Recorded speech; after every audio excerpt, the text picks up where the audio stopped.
All right, welcome to the deep dive. Today, we're tackling a term that, well, let's face it, can feel a bit like a political football, neoliberalism. Sometimes it's thrown around as an insult, but lately there's been a growing effort, especially in academic circles, to, treat it more seriously, like to understand it as a genuine political philosophy with an actual history and set of ideas. Yeah, I think that's right. It's been sort of a knee-jerk reaction to just say neoliberalism and think you've explained everything wrong with the modern world. Right. But now there are scholars, people like Quinn Slobodian, Thomas Beibercher, who are doing the work to dig deeper. And that's what we're doing today. So our mission for this deep dive is to really unpack what neoliberalism is, to look at the political ideas, the principles, the policies that are at its core. And to do that, we'll be focusing on the work of three key thinkers: F.A. Hayek, Milton Friedman, and James Buchanan. They're not the only voices, of course, but their work provides, I think, a crucial foundation for understanding this whole intellectual movement. Absolutely. And for you, the listener, the way we're going to approach this is to kind of treat neoliberalism as a somewhat static doctrine, at least for the purposes of this deep dive. Right, like a snapshot in time. Exactly. We know that historians often see it as this, more dynamic, evolving set of ideas. But for our exploration, I think focusing on this common ground that these thinkers shared will give us, the clearest picture. Okay, so whether you're already familiar with the term or is totally new to you, stick with us. By the end of this deep dive, you'll have a much better grasp on what neoliberalism is all about, how it's influenced the world, and why it sparks so much debate. So first things first, what is neoliberalism at its heart? Well, at its core, it argues that a society's political and economic institutions should be robustly liberal and capitalist. It's about creating a system where individual liberty and free markets are the primary driving forces. So it's basically all about individual freedom and the power of the market. That's a big part of it, yes. Neoliberals strongly believe in things like freedom of speech, freedom of association, and they generally view a free market economy as the best way to create both individual freedom and widespread prosperity. But what about democracy? Where does that fit in? They're not against democracy, not at all, but they do tend to favor a limited version of it. Limited how? Well, they're generally supportive of basic democratic processes like voting, elections, and parliamentary systems, but they also emphasize the need for constitutional constraints on democratic power. They worry about things like the tyranny of the majority, where a temporary majority could infringe on individual rights or economic freedoms. So they're cautious about the potential downsides of too much democracy. Exactly. They're concerned that if democracy isn't carefully structured, it could lead to the erosion of individual liberties, particularly property rights and economic freedoms, which they see as foundational. Okay, that makes sense. And what about the role of government in this whole framework? Their typical view is that government has a role, but it should be a limited one. They see a legitimate place for government in providing certain public goods, like Right. infrastructure, maybe a basic social safety net. But they tend to be very skeptical of extensive government intervention in the economy. Things like heavy regulation, large government spending, particularly deficit spending, and attempts to manage the ups and downs of the business cycle. They're pretty wary of all that. So it's not about eliminating government entirely, but more about defining its role very specifically and keeping it from getting too big. Yeah, that's a good way to put it. It's about finding, to quote Quinn Slobodian, the right state and the right law to serve the market order. Interesting. Now, I know that neoliberalism sometimes gets accused of being all about like this homo economicus idea, this vision of people as purely rational, self-interested economic actors. Right. And that's a simplification, I think. It's true that some of the models they used drew on that concept, but the philosophy itself has a kind of normative dimension to it. It's not just about assuming how people will act, but about what kind of moral and legal foundations are needed for markets to function well. Okay, so there's more to it than just assuming everyone's always out to maximize their own profit. Definitely. In fact, thinkers like Hayek emphasize the importance of non-economic factors like tradition, morality, even religion in shaping a healthy society. Okay, so that gives us a decent starting point for understanding what neoliberalism is. But to really get it, I think we need to also clarify what it isn't. It's often lumped in with other philosophies, but there's some pretty important distinctions. Totally agree. Understanding those nuances is key. So for starters, is it accurate to say that neoliberalism is just like an ethos, Yeah. a way of life that prioritizes profit above all else? No, I don't think that's quite right. While some critics have argued that Neoliberalism fosters this kind of cutthroat mentality, the major neoliberal thinkers actually had more complex views. For example, Milton Friedman, while a strong advocate for free markets, argued that a core part of individual freedom is allowing people to pursue their own values. He didn't think anyone had a monopoly on the right way to live. So it's not necessarily about everyone becoming these, like, hyper-individualistic, profit-obsessed robots. Not exactly. And Hayek went even further. He argued that a free society actually relies on people following a whole range of rules and norms, many of which have nothing to do with profit-seeking. He even thought that religion could have a positive role to play. Huh, that's interesting. What about James Buchanan? Where did he fit into this? Buchanan was really big on personal responsibility and the importance of social norms. He didn't think everything could be reduced to self-interest. Okay, so that's one distinction. Neoliberalism isn't just this kind of shallow ethos of greed. Another common association is with utilitarianism, the idea of maximizing happiness or well-being. Is that accurate? No, not really. James Buchanan explicitly rejected utilitarianism. He was more of a contractarian, meaning he thought the legitimacy of a system comes from the agreement of the individuals involved, not some calculation of overall happiness. So it's not about just doing whatever produces the greatest good for the greatest number. No, not in a simple utilitarian sense. Yeah. And even Milton Friedman, who sometimes used utilitarian arguments, didn't think they could override basic individual rights. And Hayek. Hayek was even more forceful in his rejection of utilitarianism. He didn't think you could just justify actions based on their supposed consequences. Okay, so that's another key difference. And what about libertarianism? They both seem to champion individual freedom and limited government. Yeah, there are some overlaps, for sure, but there are also some key distinctions. One is that neoliberals are, well, a bit more comfortable with the nation state than many libertarians are. Right, like they don't see the state as inherently evil or something. Exactly. And another difference is in how they justify their views. Libertarians often appeal to moral theories and natural rights, but neoliberals are more hesitant to rely on those kinds of abstract principles. And if I remember correctly, Buchanan outright rejected the idea of natural rights. He did, and Hayek didn't talk about them much. Friedman sometimes used the language of natural rights, but more as a rhetorical tool than a philosophical foundation. So while they all believe in limiting government, they don't always ground that belief in a fully developed theory of natural rights. So it's more about practical arguments about the consequences of different systems. Yeah, I think that's fair to say. They certainly saw themselves as trying to revive classical liberal ideas in a world that had, in their view, gone too far in the direction of collectivism and state control. They saw communism, fascism, and even the more moderate welfare states of their time as threats to individual liberty. Got it. Now, the last distinction they drew was with something called ideal theory. Can you explain what that means and why they were critical of it? Sure, in philosophy, ideal theory, especially after John Rawls, is about describing the best possible social order. It usually involves making these kind of idealized assumptions about human nature and how institutions work. So it's like a blueprint for a perfect society. Kind of, yeah. And neoliberals tend to be skeptical of this approach. They're often wary of grand utopian schemes. One reason is, well, a kind of intellectual humility. They acknowledge that we don't have perfect knowledge about how society works, so we should be cautious about trying to design some perfect system from the top down. I see. So they're more about like incremental improvements than radical transformations. Exactly. And the other reason they're wary of ideal theory is that they don't assume that people will always act perfectly, even if we have the perfect system. Right. They have a more realistic view of human nature. They do. As Milton Friedman famously said, liberals believe that people are imperfect beings, and that designing a society is about preventing bad things as much as it is about promoting good things. Okay, so we spent some time unpacking what neoliberalism is and what it isn't. Now let's get into some of the core tenets of the philosophy itself.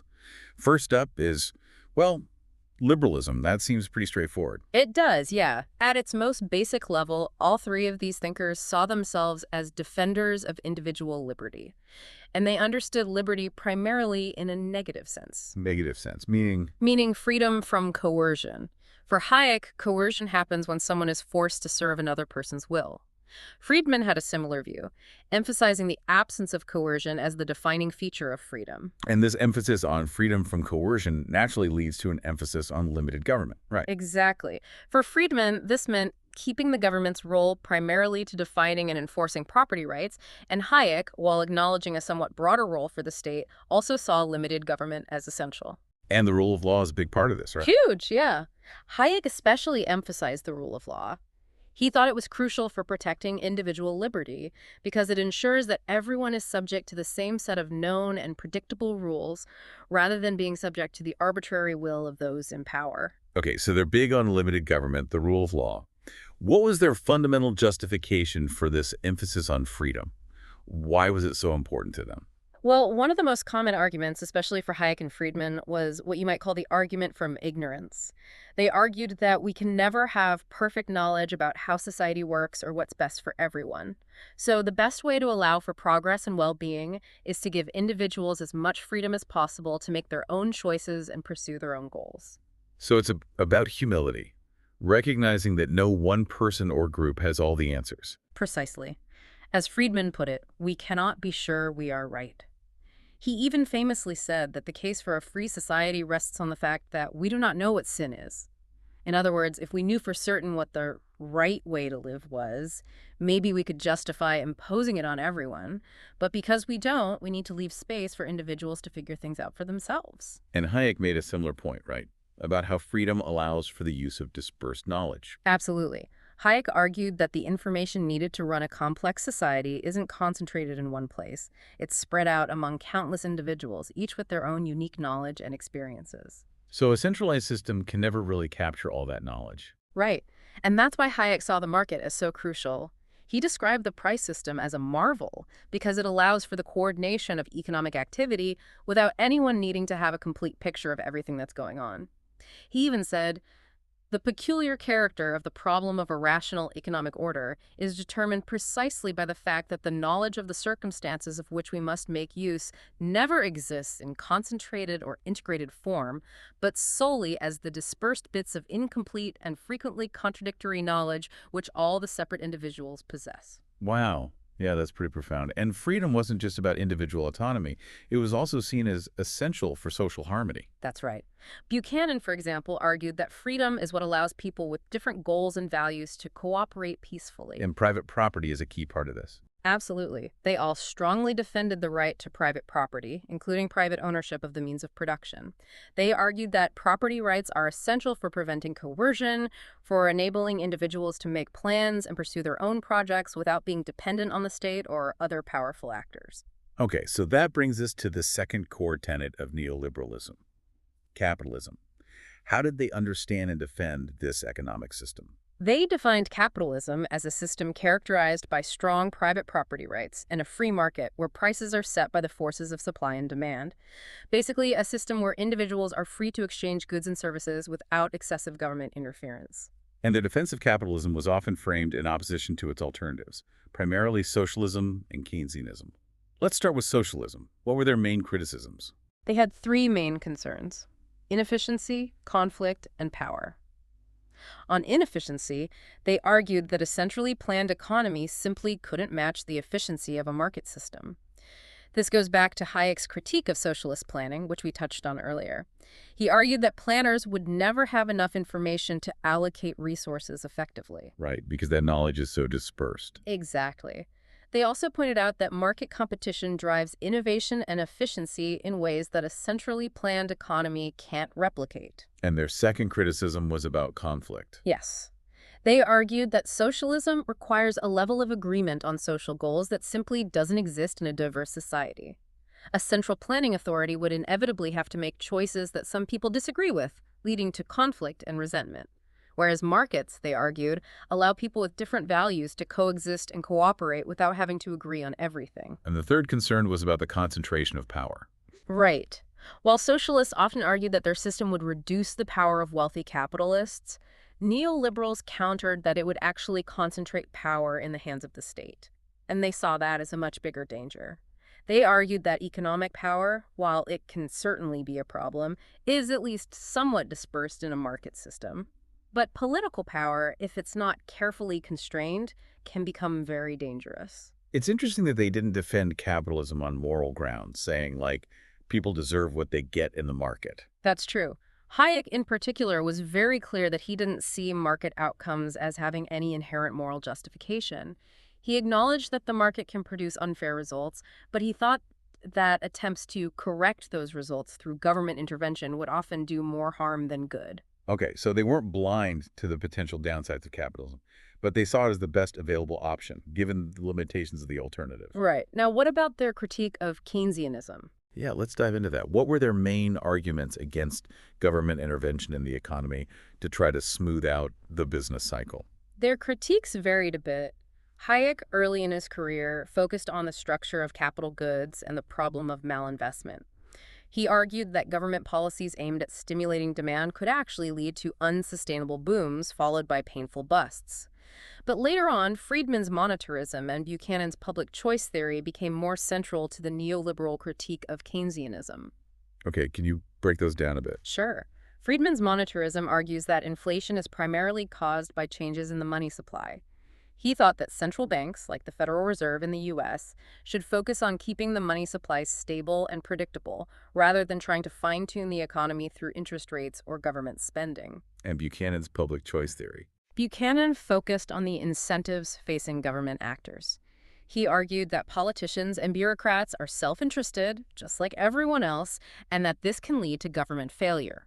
He was skeptical that government could effectively manage the economy, and he worried that deficit spending would create perverse incentives, leading to more spending and more debt in the long run. Got it. So they saw a lot of potential downsides to government intervention in the economy. Now let's talk about their views on democracy. Right.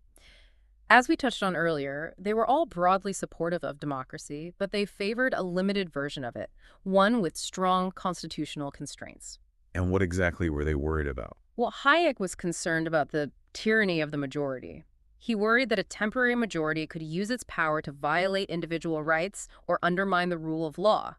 He also thought that too much power concentrated in democratic institutions could lead to inefficiency and corruption. And Friedman shared some of those concerns. He did. He saw a strong link between economic freedom and political freedom, arguing that they were basically inseparable. And he worried that excessive democracy could threaten both. And Buchanan, being a contractarian, focused on the potential for the abuse of democratic processes. Exactly. He worried that simple majority rule could lead to a situation where shifting coalitions of voters constantly redistribute wealth, creating uncertainty and undermining long-term economic growth. Okay, so they were all cautious about the potential downsides of democracy, and they favored institutional safeguards to protect individual rights and economic freedom. Now, finally, let's talk about their views on the welfare state. They weren't complete opponents, but they definitely favored a more limited version. Right. They generally supported some level of taxation, some redistribution of wealth, and a role for government in providing certain public goods and a basic social safety net. But they were also skeptical of expansive welfare programs. They were. They worried about the disincentive effects of welfare, the potential for government programs to create dependency, and the risk that those programs would become too expensive and unsustainable in the long run. And they were particularly critical of Keynesian-style policies that relied on government spending to stimulate the economy. Right. They saw those policies as likely to lead to more debt, more inflation, and ultimately more harm than good. Okay, so to sum it all up, neoliberalism, as understood through the work of Hayek, Friedman, and Buchanan, is a complex and often controversial set of ideas centered on individual liberty, free markets, and limited government. They weren't utopians. They recognized the imperfections of both people and institutions. But they believed that a system based on these principles offered the best hope for a free, prosperous, and peaceful society. That's a great summary. And it's important to remember that these are just three of many thinkers who contributed to the neoliberal project. And of course, there are many criticisms of neoliberalism. Some argue that it has led to greater inequality, undermined democracy, and produced economic instability. Others question its underlying assumptions about human nature and the efficiency of markets. Absolutely. And those are debates that are still very much alive today. So for you, the listener, we encourage you to continue exploring these ideas, to engage with the criticisms, and to form your own conclusions about the legacy of neoliberalism. What aspects of it resonate with you, and what aspects do you find most problematic? Thanks for joining us for this deep dive.